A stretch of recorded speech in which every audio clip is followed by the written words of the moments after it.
Hello दोस्तों, आज अपन बात करने वाले हैं डेंगू बुखार के बारे में। डेंगू बुखार क्या होता है? डेंगू जो होता है उसका पैथोजन या रोग वाहक अगर अपन देखें तो आर्बो वायरस होता है, जिसको फ्लेवी वायरस भी कहा जाता है। इसका वेक्टर जो होता है ये किससे फैलता है? ये मादा एडीज मच्छर से फैलता है। ये मच्छर सिर्फ दिन में काटता है। प्रभावित अंग या लक्षण: अस्थि मज्जा प्रभावित, बोन मेरो जो होती है वो इफेक्ट होती है इससे। हड्डियों में तीव्र दर्द होता है।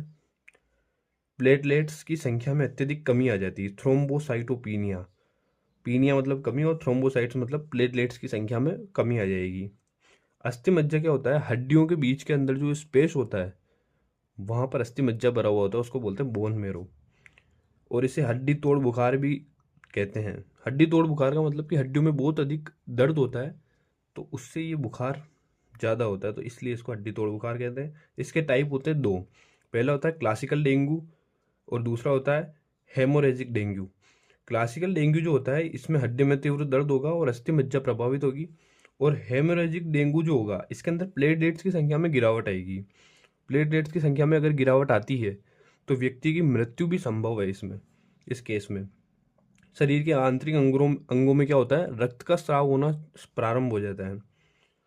और बाकी अगर आप इसका प्रिवेंशन वगैरह देखो तो लगभग सभी लोगों के अंदर प्रिवेंशन सेम है कि आप हाइजीन रहो, आप साफ रहो, स्वच्छ रहो, आप मच्छरदानी का प्रयोग करो। इस प्रकार के प्रिवेंशन आप सभी के अंदर यूज कर सकते हैं। अगर अपन बात करें स्मॉल पॉक्स की, तो कल अपन ने देखा था चिकन पॉक्स। चिकन पॉक्स जो होता है उसको बोलते हैं छोटी माता। और स्मॉल पॉक्स जो होता है ये भी चेचे की है और इसको बड़ी माता बोला जाता है। इसका पैथोजन है वेरियोला वायरस।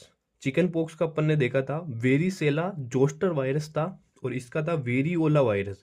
तो आप इस तरीके से उसको याद कर सकते हैं। और इसका संचरण अगर आप देखोगे तो रोगी के प्रत्यक्ष या अप्रत्यक्ष संपर्क से ये फैलता है। और लक्षण: चेहरे व त्वचा पर बड़े बड़े दाने, फुंसी निकल आती है, बाद में चेहरे पर गड्ढे बन जाते हैं। अपन ने उसमें भी देखा था, उसमें भी चेहरे पर हल्के हल्के दाने आ जाते हैं। क्योंकि ये रोग बड़ी मात्रा है तो इसके अंदर फुंसी जो होती है उसकी साइज थोड़ी सी बड़ी होती है और चेहरे पर गड्ढे बन जाते हैं। वर्तमान में भारत से चेचक पूर्णतया उन्मूलित है।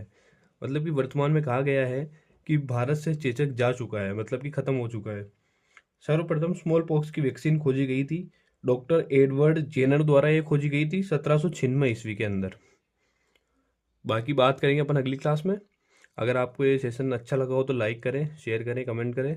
Thank you.